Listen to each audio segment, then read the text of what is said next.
माननीय खासदार रणजितसिंह नाईक निंबाळकर, आमदार सचिनजी पाटील आणि आमच्या सर्वांचे कॅप्टन माननीय नगराध्यक्षाचे उमेदवार शमशेरसिंह नाईक निंबाळकर आणि प्रभाग क्रमांक 13 मधून ओबीसी प्रवर्गातून हिंद्रे वहिनी, तसेच सर्वसाधारण महिलेमधून सस्ते वहिनी आणि पुरुष गटातून माननीय राहुल भैया निंबाळकर. आम्ही आता जसं तुम्ही प्रश्न विचारला राहुल भाईंना की दहशताचे ते आरोप लावतात. अहो, आमच्यावर गेल्या महिन्यात आमच्या खासदार साहेबांवर तुम्ही जे शिंतोड उडवण्याचा प्रयत्न केला, अख्ख्या महाराष्ट्रात आणि देशामध्ये असं कुठे झालं नाही. डायरेक्ट गजानन चौकामध्ये आम्ही पत्रकार परिषदेमध्ये उत्तर दिलेलं आहे. काहीतरी हे करायचं आणि विकासाचं न बोलता विषय दुसरीकडे न्यायचा. आज आमदार झाल्यापासून कामं काय चाललेले आहेत हे संपूर्ण शहराला माहिती आहे. काल 23 नोव्हेंबरला 1 वर्ष झालेले आमदार पूर्ण झाल्यानंतर, आणि गेले 30-35 वर्ष तुमच्याकडं सत्ता होती. तुम्ही मुख्यमंत्रींच्या पुढे एक पाऊलचं एक तुमच्याकडं पद होतं. तुम्ही फलटण शहरामध्ये चांगल्या गोष्टी करू शकला असता, परंतु तुम्हाला चांगल्या गोष्टी करण्याचं नियोजन तुमच्याकडे नव्हतं. का बरं? आम्ही 75 कोटीचा पालखी महामार्ग आणला, पोलीस स्टेशनच्या 2 इमारती आणल्या, प्रशासकीय भवन आणलं, महसूल भवन आणलं, जिल्हा कोर्ट न्यायालय आणलं. त्यानंतर प्रत्येक वॉर्डामध्ये खासदार साहेबांचं आता सिमेंट कॉन्क्रीटच्या रोडचं नियोजन आहे. कारण का रोड करायचं दर 2 वर्षानंतर परत त्या खड्डे पडायचं, हे नियोजन पूर्ण बदलण्यासाठी आज शहरामध्ये 100% नागरिकांची थोडी गैरसोय होती. पालखी महामार्गामुळे गैरसोय होती आणि जिथं काहीच काम पडलं नव्हतं गेल्या 20-25 वर्षामध्ये त्या कामं चालू असल्यामुळे थोडेसे होते. आज कुठल्याही महिलेला, विरोधकांनी त्यांच्या प्रचाराला जाताना महिलांना फक्त विचारावं की गेल्या 30 वर्षामध्ये आम्ही इतकं चांगले रस्ते केले, त्यामुळे तुमचे मनके कसे आहेत. तर त्या महिलांनी जर सांगितलं की नाही रस्ते खूप छान आहेत, तरी बी आम्ही इलेक्शन लढवत नाही. अहो, तुम्ही प्रत्येक कुठला एकही घ्या, अगदी जिंती नाक्यापासून ते इकडं कोयकेपर्यंत आणि इकडं विमानतळापासून ते नाना पटेल चौकापर्यंत गावागावातनं जर महिलेला जायचं म्हटलं तर तिला नीट ही चालवा येत नाही. पार्किंगची व्यवस्था नाही. आणि ज्या नगरपालिका तुमच्याकडे 30 वर्ष होते त्या नगरपालिकेमध्ये सामान्य माणसाला 8-8, 10-10 वेळा तुम्हाला हेलपाटे मारावे लागत होते. मग असं तुम्ही काय आता सांगता आम्हाला विकास करायचा आहे, विकास करा. मग 30 वर्षात नेमकं तुम्ही केलं आहे काय ही तर जनतेसमोर मांडा. आणि आम्ही एवढंच आता सांगतोय की गेले 7-8 टर्म तुम्ही त्यांना निवडून दिले.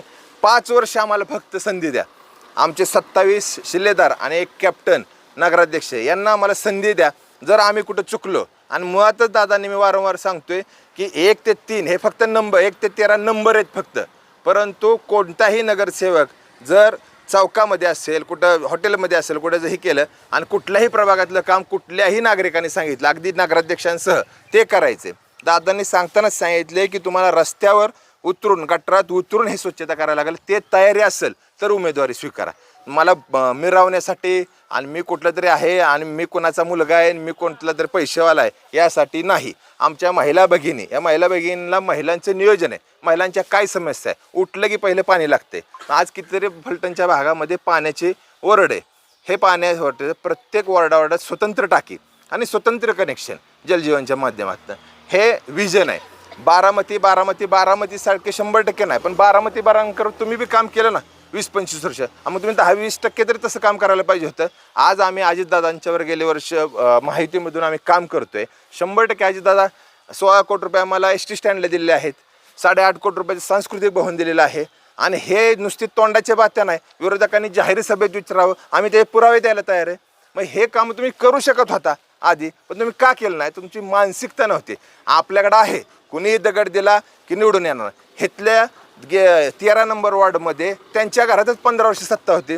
मग का तुम्हाला एवढं, जर तुम्ही 15 वर्ष कामं केलं असेल तर काय एवढं गरगर फिरावं लागतंय? तुम्ही कामं केली नाही. माणसांनी प्रश्न उतरला की माझं कोण ऐकतच नाही, माझं काही चालतच नाही. अरे मग सत्ताच तुमची होती की असं काय? त्यामुळे हे आमचे सगळे शिलेदार आहेत, ते नागरिकांच्या विकासासाठी आणि नगरसेवकांनी जनसेवक म्हणून काम करणार आहेत. आणि शमशेरदादा तर माणसात रमणारा माणूस आहे.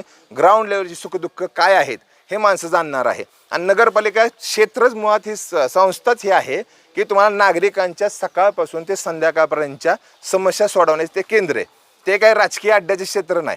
मग काय भाऊ, सकाळी पाण्याचे असेल, संध्याकाळी लाईटचे असेल, गटर व्यवस्था असेल, कचरा नियोजन असेल, बाग बगीचा असेल, महिलांसाठी जिम असेल, त्यानंतर वृद्धांसाठी बसण्याचे बाकडे असतील, व्यवस्थित वातावरण पाहिजे, दहशत कामाची दहशत अहो आम्ही चांगली कामच करतोय, तुम्ही कधी कामच केलेलं नाही, त्यामुळे तुम्हाला आमची दहशत वाटते. त्यामुळे हा विरोधकांचा पूर्ण आरोप आहे. कोणतीही दहशत वगैरे काय नाही, नागरिकांना सगळं माहिती आहे, कोण काय करतं, कुणी बातम्या पिकावल्या, कुणी कसं काय केलं, हे सगळ्या तालुका अख्खा जाणतोय. त्यामुळं 27च्या 27 शिलेदार आणि कॅप्टन हे बहुमताने विजय होतील आणि 3 तारखेला संपूर्ण 28-0 होऊन आम्ही निवडून येईल, एवढेच मी विनंती करून थांबतो. नमस्कार, मी राहुल भैया निंबाळकर, राष्ट्रवादी काँग्रेस पार्टीकडून मी प्रभाग क्रमांक 13मधनं सर्वसाधारण पुरुषमधून उभा आहे. माझं चिन्ह आहे घड्याळ. मी मोहिनी मंगेश हेंद्रे, प्रभाग क्रमांक 13मधून कमळ चिन्ह या चिन्हावर निवडणूक लढवत आहे. नमस्कार, मी स्वरूपाली अमोल सस्ते. मी BJPमधून उमेदवारी मला मिळालेली आहे. प्रभाग क्रमांक 13मधून चिन्ह कमळ आहे. मी कुंदा मनोहर निंबाळकर. राहुल भैया माझे चिरंजीव. काय आपल्याला फलटणचा विकास हाच आमचा ध्यास. आणि आमचे जे 3 शमशेर दादा नगराध्यक्षपदासाठी, 2 ह्याच्यासाठी 3 नगरसेवकासाठी, त्यात हे 2 कमळं आहेत आणि 1 घड्याळ आहे. काय आम्ही म्हणजे आमचा हा विकास आहे की फलटण स्वच्छ सुंदर या याच्यावर नाही. आधी तर केलेलेच आहेत सुधारणा, पण आणखीन करण्याचा आमचा ध्यास आहे. तरी सर्व आमचे 2727 उमेदवार आणि 1 नगराध्यक्ष चांगल्या बहुमताने निवडून द्यावे, विजयी करावे हीच माझी